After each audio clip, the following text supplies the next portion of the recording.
Avant de plonger dans cette histoire incroyable, pensez à vous abonner à la chaîne et à activer la cloche. Ici, chaque récit a quelque chose à dire, et vous ne voudrez pas en manquer un seul. Le restaurant, la Perle Blanche, était en effervescence ce matin-là. Les employés se pressaient pour tout remettre en ordre avant l'arrivée du nouveau propriétaire. Au fond de la salle, derrière le comptoir, Clara Morel, la gérante, tapotait nerveusement sur son téléphone. Grande, élégante, la quarantaine sur d'elle, elle avait bâti sa réputation sur son autorité et son sens du contrôle. « J'espère que ce nouveau patron sait au moins s'habiller correctement », dit-elle à voix basse en roulant les yeux. Avec un peu de chance, ce ne sera pas encore un de ces investisseurs sortis de nulle part. La porte d'entrée s'ouvrit doucement. Un homme entra. Costume sombre, regard calme, démarche posée. Il s'avança vers elle et tendit la main. « Bonjour, Madame Morel. Je suis David Carter, le nouveau propriétaire. » Clara resta figée. Un homme noir. Élégant, poli, mais noir. Son sourire se crispa aussitôt. « Ah. Vous ? Vous êtes sûr ? Il doit y avoir une erreur, je... » Aucune erreur, répondit-il avec une sérénité déconcertante. J'ai racheté la chaîne la semaine dernière. Clara ricana, puis le toisa du regard. Vous savez, ce genre d'endroit demande une certaine expérience. Ce n'est pas un fast-food, ici. David ne répondit pas. Il observa les lieux, complimenta un serveur, puis demanda calmement à voir les registres. Mais Clara l'interrompit sèchement. Vous savez quoi ? On n'a pas besoin de gens comme vous pour gérer cet endroit. Les clients risqueraient de ne pas se sentir à l'aise. Il la regarda, blessé mais digne. Je vois. Vous jugez ma compétence à ma couleur de peau. Jugez ça comme vous voulez, dit-elle en levant le menton. Mais tant que je suis ici, je décide qui travaille et qui ne travaille pas. Elle lui tendit la porte, le visage froid, sûr d'elle. David sortit sans un mot. Les employés se regardèrent, gênés, mais personne n'osa parler. Le lendemain, Clara arriva comme toujours, un café à la main. Mais cette fois, les voitures de luxe stationnées devant le restaurant lui firent froncer les sourcils. À l'intérieur, un groupe d'hommes en costume, accompagnés d'un avocat, l'attendait. Et au centre, assis calmement à la table du fond, se trouvait David Carter. Il leva lentement les yeux vers elle et dit d'une voix tranquille. « Bonjour, Madame Morel. Hier, vous m'avez chassé de mon propre restaurant. Aujourd'hui, c'est à votre tour de rester, pour entendre ce que j'ai à dire. » Le silence tomba. Clara sentit son cœur s'arrêter. Ce qu'elle allait découvrir ce jour-là, allait changer sa vie à jamais. Le silence régnait dans le restaurant. Les serveurs, figés, n'osaient plus bouger. Clara, blême, fixait David Carter assis devant elle. Il ne souriait plus. Son regard, autrefois doux, s'était durci. « Asseyez-vous, Madame Morel, dit-il calmement. Elle hésita, cherchant encore à comprendre la situation. Je ne pense pas que ce soit nécessaire. J'ai beaucoup à faire, vous savez. Non, répondit-il d'une voix ferme. Asseyez-vous. Elle obéit, presque malgré elle. David sortit une enveloppe de sa mallette noire et la posa sur la table. Voici les documents officiels. Le restaurant vous appartient, enfin, vous appartenait. Vous avez été relevé de vos fonctions dès hier soir. Clara sentit sa gorge se serrer. Relevé ? Mais, je dirige cet endroit depuis 10 ans. J'ai fait de ce restaurant ce qu'il est aujourd'hui. Je sais, dit David, toujours calme. J'ai lu votre dossier. Votre travail est remarquable. Mais votre comportement d'hier prouve une chose, vous avez oublié ce qu'est le respect humain. Elle baissa les yeux, honteuse, mais tenta encore de se défendre. Vous devez comprendre, Monsieur Carter, je ne voulais pas vous offenser. C'était un malentendu. David haussa un sourcil. Un malentendu ? Vous m'avez dit, je cite, « Les clients ne se sentiront pas à l'aise avec des gens comme vous. » Il marqua une pause. Dites-moi, Clara. Que vouliez-vous dire par « gens comme moi » Clara détourna le regard. ses doigts tremblaient. Elle se sentait nue, exposée, comme si tout le poids de sa propre arrogance lui retombait dessus. J'ai dit ça sous le coup de la nervosité. Je ne le pensais pas vraiment. Non, dit David doucement. Vous le pensiez. Et c'est pour ça qu'on est là aujourd'hui. Il sortit alors une photo d'un petit garçon, souriant devant le même restaurant, des années plus tôt. Voyez-vous ce garçon? Clara plissa les yeux. Non, je ne crois pas. C'est qui? David la regarda droit dans les yeux. C'est moi. J'avais 10 ans. Ma mère faisait le ménage ici. Vous l'avez renvoyée un soir d'hiver parce qu'elle avait apporté de la soupe pour moi. Vous lui aviez dit que les clients ne devaient pas voir une femme noire avec un enfant traîné dans le hall. Le visage de Clara se décomposa. Des images floues lui revinrent. Une femme fatiguée, un enfant silencieux, une phrase qu'elle avait dit sans réfléchir. Mais lui s'en souvenait. Vous étiez ce garçon, murmura-t-elle, bouleversée. Oui. Et hier, en me chassant, vous m'avez prouvé que rien n'avait changé. Il marqua une pause, puis ajouta doucement. Mais moi, j'ai changé. Et contrairement à vous, je n'ai gardé aucune rancune. Clara sentit les larmes lui monter aux yeux. Je suis désolée, monsieur Carter. Je ne mérite peut-être pas ce poste, mais laissez-moi au moins réparer ce que j'ai fait. Il la regarda longuement. Puis, contre toute attente, il sourit. Vous allez rester. Elle releva la tête, surprise. Quoi? Vous venez de dire que j'étais renvoyée. Oui. Mais je vous garde ici, comme employée simple. Serveuse. Pendant un mois. Un murmure parcourut la salle. Considérez ça comme une seconde chance, dit-il en se levant. Pas une punition. Une leçon. Clara, abasourdie, le suivit du regard tandis qu'il s'éloignait. Elle savait qu'elle allait devoir affronter son plus grand défi, servir dans l'établissement qu'elle dirigeait autrefois, sous les ordres de l'homme qu'elle avait humilié. Le lendemain matin, Clara arriva au restaurant plus tôt que d'habitude. Mais cette fois, elle n'entra pas par la grande porte réservée à la direction. Elle passa par l'arrière, par la petite porte de service qu'elle avait toujours considérée comme indigne d'elle. Les employés étaient déjà là. Certains lavaient les verres, d'autres installaient les tables. Quand elle entra, tous les regards se tournèrent vers elle.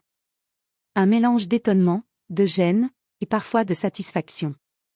Eh bien, regardez qui est de retour, lança doucement Maya, une jeune serveuse que Clara critiquait sans arrêt. Madame la directrice, en tablier cette fois? Un rire nerveux traversa la salle. Clara baissa les yeux. Bonjour, Maya. Bonjour, Clara, répondit Maya avec une ironie à peine cachée. La gérante déchue sentit ses joues s'empourprer. Elle s'avança vers le comptoir où l'attendait Eric, le chef cuisinier. Autrefois, il craignait Clara plus que tout. Mais aujourd'hui, il avait du mal à cacher son soulagement. Voilà ton tablier, dit-il en le lui tendant. Les serveuses commencent à 8 heures. Il marqua une pause, puis ajouta, presque avec malice. Et cette fois, n'oublie pas, ici, tout le monde est ton supérieur. Elle prit le tablier sans mot dire. Chaque geste lui coûtait. Hier encore, c'est elle qui donnait les ordres. Aujourd'hui, c'était elle qu'on surveillait. Vers 9 heures, les premiers clients arrivèrent. David Carter était déjà là, assis discrètement dans un coin du restaurant, observant la scène sans intervenir. Clara s'approcha timidement d'une table. Bonjour, bienvenue à la Perle Blanche, que puis-je vous servir? Les clients la regardèrent sans la reconnaître. Mais derrière elle, Maya chuchota à une collègue. Elle a du mal à sourire, on dirait. Peut-être qu'elle découvre enfin ce que c'est de travailler vraiment. Clara serra les poings, mais garda le silence. Chaque remarque, chaque regard moqueur était une gifle silencieuse. Alors qu'elle apportait un plateau de café, un client maladroit bouscula son bras. Le liquide brûlant se renversa sur sa main. Aïe! Le plateau tomba, les tasses se brisèrent au sol. Tout le monde se retourna. Un silence pesant tomba sur la salle. Elle sentit les larmes lui monter, mais elle se força à respirer. Je vais nettoyer, dit-elle d'une voix tremblante. Elle s'agenouilla pour ramasser les morceaux, les mains tremblantes. Mais soudain, une autre main se baissa près de la sienne. David. Il l'aida à ramasser les débris sans un mot. Quand leurs regards se croisèrent, elle murmura, honteuse. Vous devez me trouver pathétique? Non, dit-il simplement. Je vous trouve humaine. Puis il ajouta doucement. Vous voyez? Quand on tombe, c'est douloureux. Mais c'est le seul moyen de comprendre ce que ressentent les autres. Elle hocha la tête, incapable de répondre. À la fin de la journée, Clara s'assit seule dans le vestiaire. Ses mains tremblaient encore, son dos lui faisait mal. Mais au fond d'elle, quelque chose avait changé. Pour la première fois depuis longtemps, elle avait vu les employés non pas comme des subalternes, mais comme des êtres humains. Elle leva les yeux vers le miroir. Son maquillage avait coulé, ses cheveux étaient en désordre. Elle murmura pour elle-même. C'est peut-être la première fois que je travaille vraiment. Et dans la salle principale, David observait par la vitre du bureau, un léger sourire aux lèvres. Il savait qu'elle commençait enfin à comprendre. 3 jours s'étaient écoulés depuis la nouvelle vie de Clara. Elle n'était plus la gérante hautaine de la Perle Blanche, juste une serveuse parmi les autres. Les premiers jours avaient été un supplice. Mais peu à peu, quelque chose changeait en elle. Elle apprenait à écouter. À comprendre la fatigue dans les gestes de Maya, la précision d'Éric en cuisine, la nervosité du jeune plongeur Malik. Elle découvrait un monde qu'elle avait toujours méprisé et qu'elle commençait à respecter. Ce matin-là, le restaurant était plein. David Carter était présent, comme souvent, discret, assis à sa table habituelle près de la fenêtre. Toujours calme, toujours attentif. Mais l'ambiance changea soudain lorsque Monsieur Leblanc, un client riche et influent, entra. Un habitué de longue date. L'un de ceux qui, autrefois, n'aimaient pas être servis par certaines personnes. Clara sentit une tension immédiate. Elle connaissait cet homme. Et elle savait exactement ce qu'il pensait. « Bonjour, Monsieur Leblanc », dit-elle poliment. « Une table pour une personne ?» Comme d'habitude, Clara, répondit-il avec un sourire condescendant. « Ah, mais vous n'êtes plus en charge ici ?» Elle hésita. « Non, monsieur. J'ai changé de poste. »« Dommage, » dit-il avec ironie. Ce restaurant se portait bien tant que vous décidiez de qui entrait et de qui sortait. Ses yeux se posèrent sur David, assis à quelques mètres. « Tiens, ce monsieur noir vient souvent ici, on dirait. Vous avez élargi la clientèle, à ce que je vois. » Clara sentit la colère monter. Mais elle resta immobile, espérant que David ne l'ait pas entendue. C'était peine perdue. David se leva calmement, s'approcha, et dit d'une voix douce. « Bonjour, Monsieur Leblanc. Je suis le propriétaire de cet établissement. Je suis heureux que vous soyez fidèle à notre cuisine. » Le client le dévisagea, incrédule. « Le propriétaire? Vous? Vous plaisantez, j'espère ?» David garda son calme, même lorsque l'homme ricana.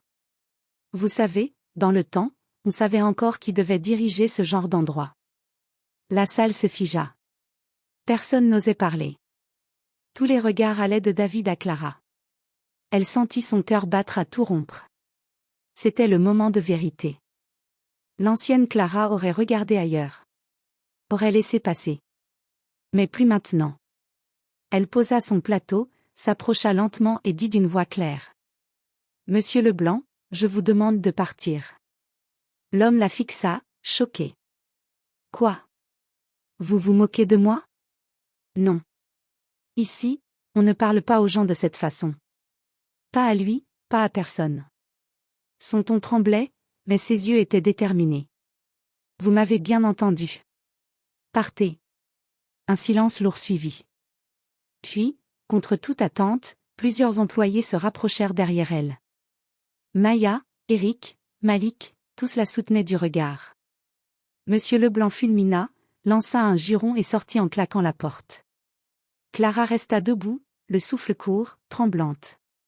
Puis elle sentit une main se poser doucement sur son épaule. « David. »« Merci, dit-il simplement. Elle se tourna vers lui, les yeux brillants. Non, c'est moi qui devrais vous remercier. Vous m'avez forcé à me regarder en face. À comprendre ce que je faisais. David esquissa un léger sourire. Le changement ne vient pas du pouvoir, Clara. Il vient du courage. Et aujourd'hui, vous venez de prouver que vous en avez. Elle baissa la tête, émue. Pour la première fois depuis longtemps, elle sentit une paix sincère dans son cœur. Elle n'était plus la gérante crainte de tous. Elle était simplement humaine. Et dans le regard de David, elle lut quelque chose qu'elle n'aurait jamais imaginé. Le pardon.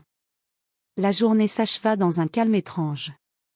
Après l'incident avec Monsieur Leblanc, la perle blanche semblait respirer autrement. Les employés parlaient à voix basse, les clients murmuraient, et Clara, elle, ressentait un mélange d'épuisement et d'émotion qu'elle n'avait jamais connu auparavant. Au moment de fermer, David s'approcha d'elle. Il tenait un dossier dans les mains. « Clara, pouvez-vous venir un instant dans mon bureau ?» Elle hésita, craignant un reproche, puis hocha la tête et le suivit. Le bureau lui paraissait différent maintenant. Autrefois, c'était son royaume. Chaque meuble, chaque dossier, chaque décision passait par elle. Aujourd'hui, elle se sentait comme une étrangère dans cette pièce. David s'assit calmement, ouvrit le dossier, puis la regarda. « Vous avez surpris tout le monde, aujourd'hui. »« Je sais, j'aurais peut-être dû me taire, » murmura-t-elle. « Non, justement, » répondit-il doucement. « Vous avez dit ce que beaucoup pensaient sans oser le faire. Et vous l'avez dit avec sincérité. » Il marqua une pause, l'observant en silence. « Dites-moi, Clara, qu'avez-vous ressenti, quand vous l'avez défendu ?» Elle réfléchit. De la peur, d'abord. Mais aussi, un poids qui s'est envolé. J'ai passé des années à vouloir plaire aux bons clients, à préserver une image parfaite. Et tout ce temps, j'étais aveugle. Elle baissa la tête. J'ai jugé les gens sans les connaître. J'ai humilié des employés, parfois pour rien. Et hier encore, j'ai voulu croire que je valais mieux que vous. Un silence doux s'installa. David referma le dossier. Vous savez, Clara, quand je suis revenue ici, je voulais comprendre quelque chose. Je voulais savoir si les gens pouvaient changer. Elle releva les yeux. Et vous avez votre réponse ? Oui, dit-il en souriant. Vous venez de me la donner. Il glissa alors une feuille vers elle. Clara la prit, hésitante. C'était un nouveau contrat. En bas, son nom apparaissait, mais cette fois, un titre différent. Responsable de la formation et de l'intégration sociale. Qu'est-ce que c'est ? Demanda-t-elle, incrédule. Une nouvelle fonction que j'ai créée, expliqua David. Vous avez dirigé cet endroit pendant 10 ans. Vous connaissez son âme, ses failles, et surtout, les erreurs qu'il ne faut plus commettre. Il la regarda dans les yeux.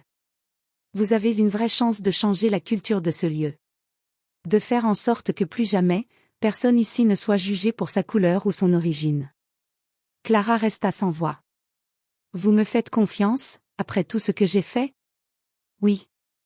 Parce que vous avez eu le courage d'admettre vos fautes. Il esquissa un sourire. Et parce que je crois que le pardon ne vaut rien, s'il ne donne pas une seconde chance. Les larmes montèrent dans les yeux de Clara. Elle hocha la tête, émue. Merci, Monsieur Carter. Je vous promets de mériter cette chance. David se leva, lui tendit la main. Appelez-moi David. Et faites en sorte que la perle blanche soit un endroit où chacun se sente à sa place. Elle serra sa main avec émotion. Cette fois, elle ne vit plus en lui un patron noir qu'elle méprisait autrefois. Mais un homme qui lui avait redonné sa dignité. Et en quittant le bureau, le cœur léger, elle murmura pour elle-même. Oui, David, je ferai de cet endroit un lieu où le respect ne sera plus un mot, mais une réalité. Le lendemain matin, les employés découvrirent le panneau à l'entrée du restaurant. Ici, chaque visage mérite le même sourire. Sous la phrase, une signature manuscrite, Clara Morel. Et au fond de la salle, David Carter la regarda, fier, sachant que la leçon avait porté ses fruits. 2 semaines avaient passé depuis la nouvelle mission de Clara. Sous sa direction, la perle blanche avait changé d'âme.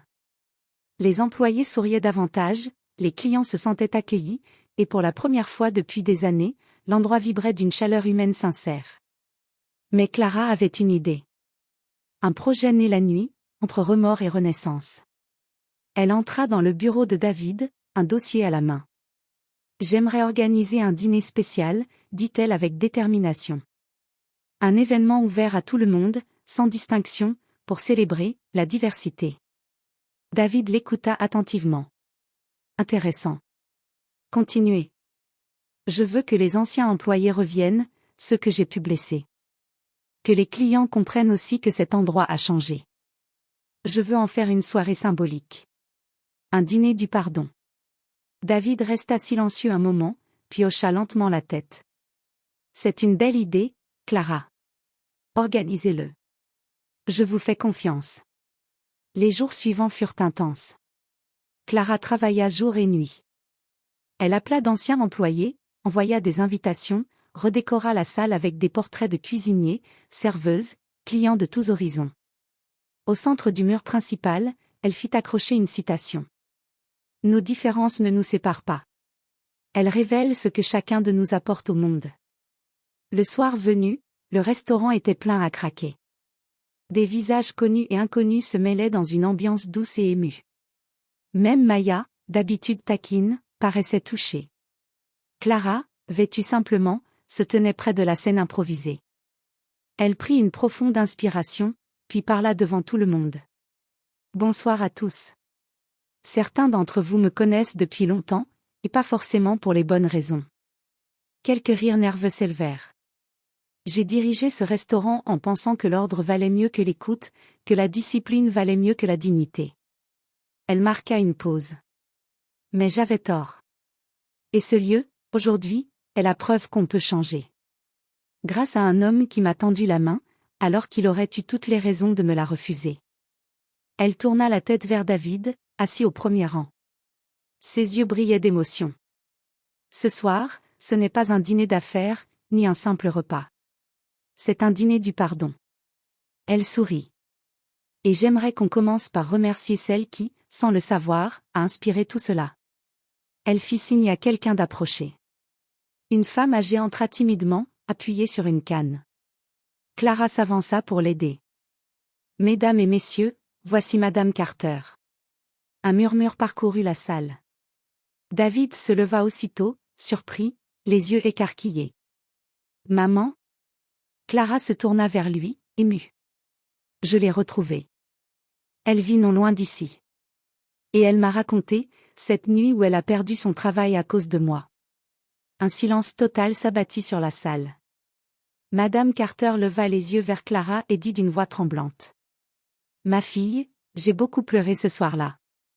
Mais si j'avais su qu'un jour, cette même femme changerait et ferait tout ça, j'aurais pardonné bien plus tôt. » Les larmes montèrent aux yeux de Clara. Elle prit la main de la vieille femme. « Je suis désolée. Pour cette nuit.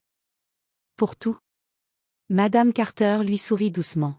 « Vous n'avez plus à l'être, ma chère. Le pardon, c'est ce qui nous libère. » David, ému, s'approcha, prit les deux femmes dans ses bras. La salle applaudit longuement. Ce soir-là, entre les éclats de rire, la musique et les discussions sincères, la perle blanche renaquit véritablement. Clara comprit que ce n'était plus seulement un restaurant. C'était devenu un symbole. Et en observant David parler à sa mère, elle sentit une chaleur étrange dans sa poitrine. Pas de la honte, ni du regret cette fois. Mais une profonde gratitude. Le dîner du pardon venait de s'achever. Mais pour eux, une nouvelle histoire venait à peine de commencer. Une semaine s'était écoulée depuis le dîner du pardon. L'événement avait eu un succès immense, les journaux locaux en avaient parlé, saluant la perle blanche comme « le restaurant de la réconciliation ». Mais malgré les sourires et les félicitations, Clara sentait quelque chose de plus profond grandir en elle. Une affection silencieuse, un lien qu'elle n'aurait jamais imaginé, David. Chaque jour, ils travaillaient côte à côte. Lui, toujours calme, patient, d'une douceur rare. Elle, plus humble, attentive, redécouvrant la beauté du respect et de la simplicité. Mais cette paix ne tarda pas à être mise à l'épreuve.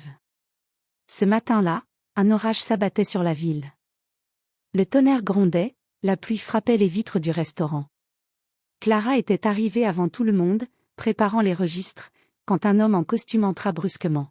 « Je cherche Monsieur Carter », dit-il sèchement. C'était Julien Dorval, un investisseur et ancien associé de David. Un homme au visage dur, au regard froid. « Monsieur Carter est en cuisine », répondit Clara. « Puis-je lui dire ? » « Non. Dites-lui que le passé le rattrape. » David apparut à ce moment-là, les mains encore couvertes de farine. « Julien, je me doutais que tu viendrais. Tu pensais pouvoir me voler cette affaire et t'en tirer ? » lança Dorval. « Tu crois que ton histoire de diversité va te sauver ? » Les employés s'arrêtèrent, silencieux. Clara sentit une tension glaciale envahir la pièce. David resta calme, mais son ton devint plus ferme. « Je n'ai volé personne, Julien. J'ai simplement racheté tes parts, comme convenu. » « Avec quel argent ? » lança-t-il. « Celui que ta mère a gagné à laver des sols ? » Le silence tomba lourdement. Clara sentit la colère bouillonner en elle. Elle s'avança d'un pas. « Ça suffit. Vous n'avez pas le droit de lui parler comme ça. » Julien la toisa, dédaigneux. « Et vous, vous êtes qui ? L'ancienne gérante raciste qu'il garde par pitié ? » Les mots la frappèrent comme une gifle. Mais avant qu'elle puisse répondre, David s'interposa. « Ne la mêle pas à ça, Julien. Si tu veux me détruire, fais-le honnêtement. » Julien ricana. « Très bien. Tu veux du honnête ? Je vais te le donner. » Il sortit une chemise de documents. « Ces papiers prouvent que ton contrat de rachat n'est pas valide. Tu n'as aucun droit légal sur ce restaurant. Dès demain, il sera à moi. » Clara sentit son cœur s'arrêter. David resta silencieux, le visage fermé. « Je vais vérifier ces documents, » dit-il calmement. « Si c'est vrai, on réglera ça devant un juge. » Julien sourit, victorieux. « D'ici là, profite bien de ta dernière journée dans ton joli petit rêve. » Il sortit sous la pluie battante, laissant derrière lui un froid lourd et des visages inquiets. Le soir, Clara trouva David seul dans son bureau, les papiers étalés devant lui. Il avait l'air épuisé, plus vulnérable qu'elle ne l'avait jamais vu. « Vous allez perdre le restaurant ? » demanda-t-elle doucement. « Peut-être, » répondit-il sans lever la tête. Julien a toujours voulu reprendre ce qu'il avait vendu. Et il a les moyens de le faire. Elle s'approcha, posa une main sur son épaule. « Vous avez bâti quelque chose de grand ici, David. Même s'il prend les murs, il ne pourra jamais vous voler ce que vous avez semé dans le cœur des gens. » Il releva enfin les yeux, et pour la première fois, elle y lut une lueur fragile. « Vous croyez vraiment qu'on peut tout reconstruire, encore ? » « Oui, » dit-elle simplement. « Parce que vous m'avez appris que la vraie richesse, c'est ce qu'on change dans la vie des autres. » Un silence tendre s'installa. Le tonnerre grondait dehors, mais à l'intérieur, quelque chose de doux venait de naître. Leurs regards se croisèrent. Aucune parole, juste cette vérité silencieuse, ils n'étaient plus deux étrangers liés par une faute, mais deux âmes qui s'étaient guéries mutuellement. Alors que la pluie tombait plus fort, David murmura. « Demain, tout peut s'écrouler, Clara. Mais ce soir, merci d'être restée. » Elle sourit tristement. « Cette fois, c'est moi qui ne partirai pas. » Et tandis qu'un éclair illuminait la pièce, leurs deux silhouettes restèrent là, côte à côte, prêtes à affronter ensemble l'orage à venir. Le lendemain matin, Clara se réveilla plus tôt que d'habitude. Elle avait à peine dormi, hantée par l'image du regard de David lorsqu'il lui avait parlé de son passé. Il n'y avait eu ni colère ni rancune, juste cette dignité silencieuse qui, paradoxalement, la faisait se sentir minuscule. En arrivant au restaurant, elle s'arrêta sur le trottoir. Le nom, la perle blanche, brillait toujours au-dessus de l'entrée. Mais pour la première fois, il lui parut ironique. Ce mot « blanche » résonnait comme un rappel de son hypocrisie passée. À l'intérieur, l'ambiance était différente. Les employés semblaient plus détendus, plus respectueux, comme si une nouvelle ère commençait. David, debout près du comptoir, discutait calmement avec le chef cuisinier. Il portait une chemise claire et un sourire tranquille. Quand leurs regards se croisèrent, Clara sentit une chaleur étrange monter dans sa poitrine. « Bonjour, Madame Morel », dit-il avec douceur. « Bonjour, Monsieur Carter », répondit-elle timidement. Il hocha la tête. « Vous êtes venu tôt aujourd'hui. »« Oui, je voulais m'assurer que tout allait bien pour le service du midi. » Il esquissa un sourire. « Tout va bien. Grâce à vous, d'ailleurs. Votre gestion est exemplaire, même si, votre attitude d'hier n'était pas à votre avantage. » Elle baissa les yeux, honteuse. « Je le sais.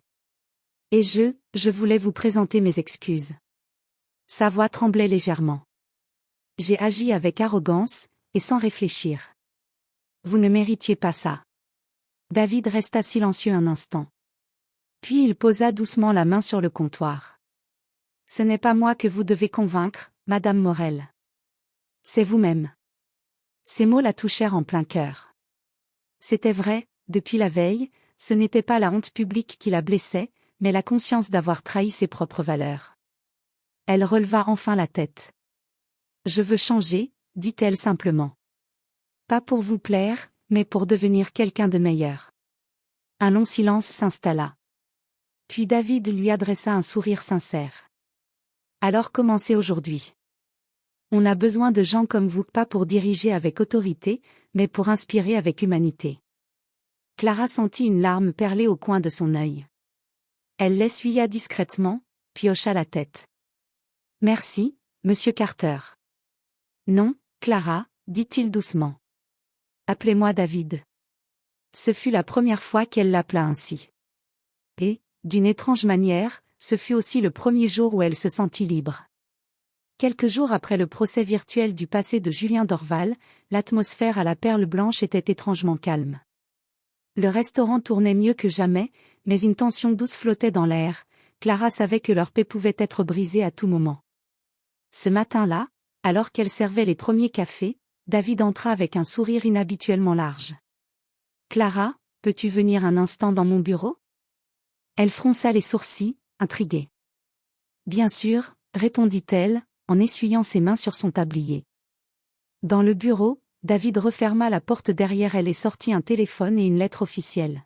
« J'ai reçu ceci hier soir », commença-t-il.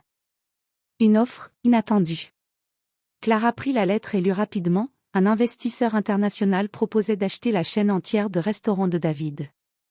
Le montant était astronomique, suffisant pour garantir sa sécurité financière et celle de tous les employés. « Vous envisagez de vendre ?» murmura Clara, incrédule. David secoua la tête. « Ce n'est pas si simple.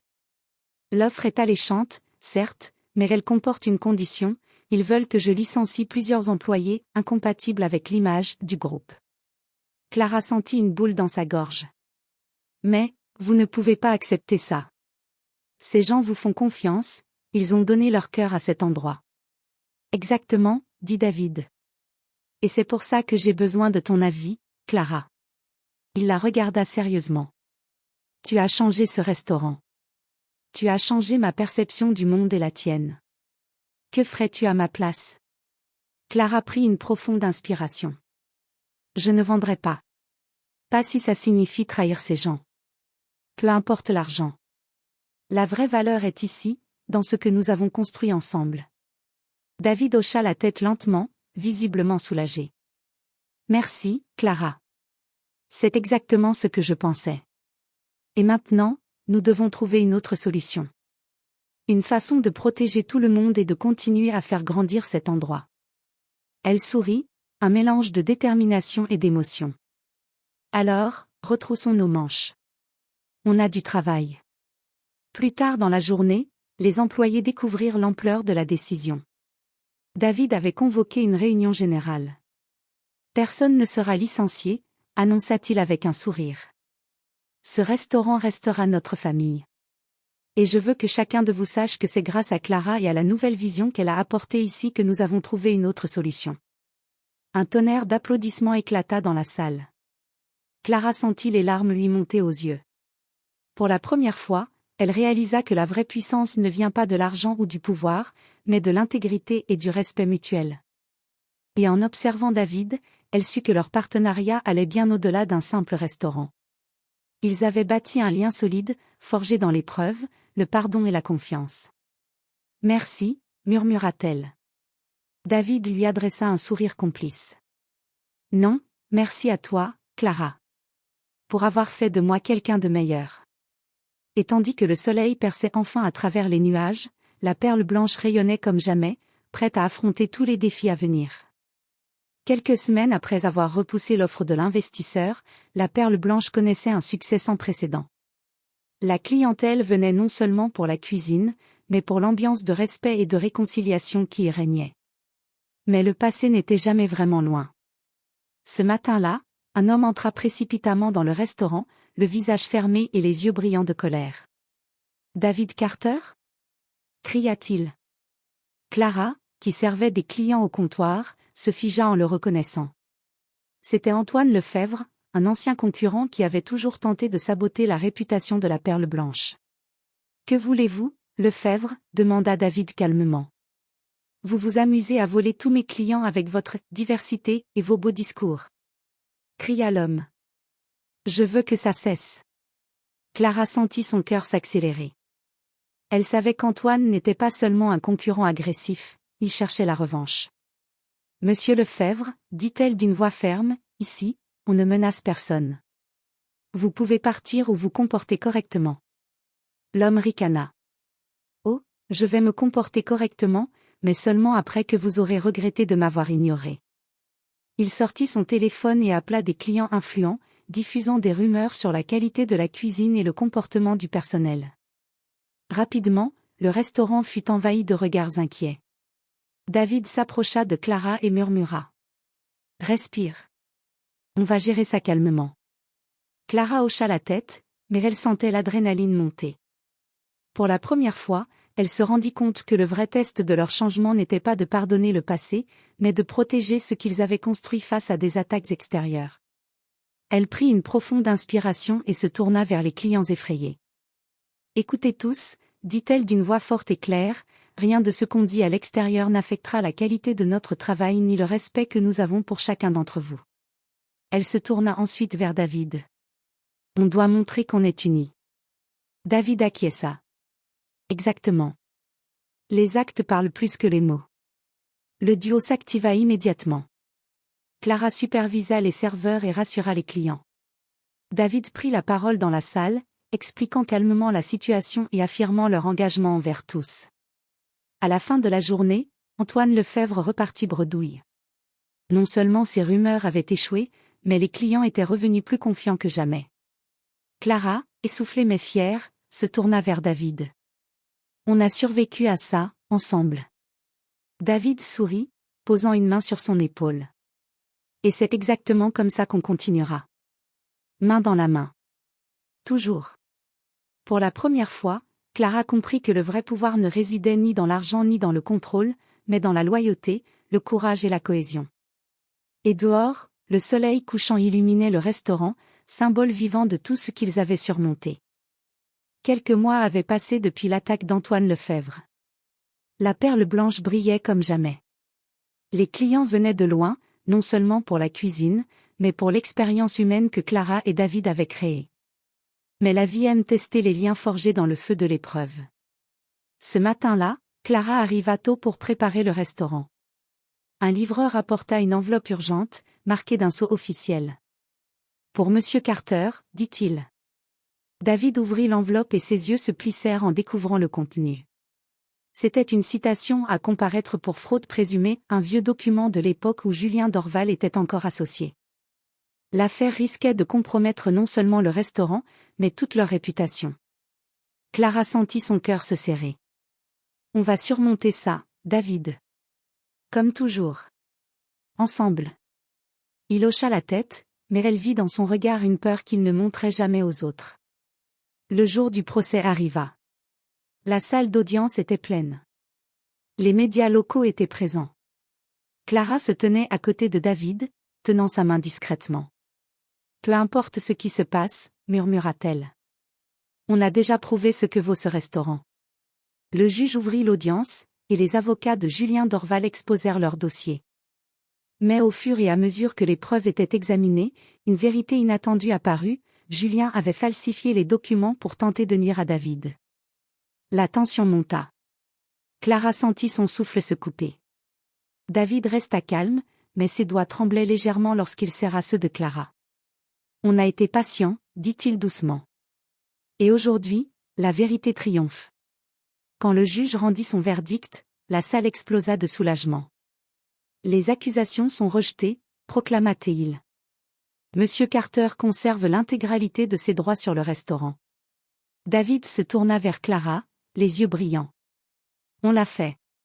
Ensemble. Elle sourit, les larmes aux yeux. Oui, ensemble. À la sortie du tribunal, ils retrouvèrent les employés et amis fidèles. Félicitations! Cria Maya. Vous avez survécu à tout. Clara sentit une vague de gratitude et d'humilité l'envahir. Elle se tourna vers David, posant doucement sa main sur son bras. Merci de m'avoir donné cette chance. Et merci de m'avoir appris ce que signifie le vrai respect et le pardon. David sourit, son regard tendre. Et merci, Clara, d'avoir choisi de rester. D'avoir changé, pour moi, pour le restaurant, pour tous ceux que nous aimons. Ils regardèrent ensemble la perle blanche, désormais symbole de rédemption, de courage et de justice.